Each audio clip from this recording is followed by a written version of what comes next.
ঠাকুর শ্রীরামকৃষ্ণদেবের কাছে নাম ও যশ ছিল অত্যন্ত অরুচিকর।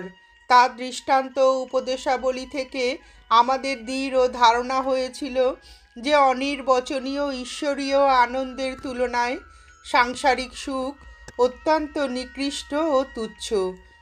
দিনরাত তিনি ঠাকুর ঈশ্বরীয় আনন্দ আতিশয্যে বিভোর হয়ে থাকতেন। ওই বিরল ও দুর্লভ সমাধি অবস্থা তার কাছে সম্পূর্ণ স্বাভাবিক ছিল। এই প্রকার ঈশ্বরোন্মত্ত পুরুষও সাধারণ দৈনন্দিন জীবনের সঙ্গে পরিচিত ছিলেন এবং ওই বিষয়ে সাধারণ লোকেদের উপদেশ দিতেন এবং সাংসারিক সমস্যা নিয়ে যারা আসতো তাদের দুঃখ দূর করার আগ্রহ দেখাতেন। যারা তার জীবনযাপন প্রত্যক্ষভাবে দেখেননি তারা তার এই ব্যবহার অসঙ্গত মনে করতেন। এটা আশ্চর্যের বিষয় নয়।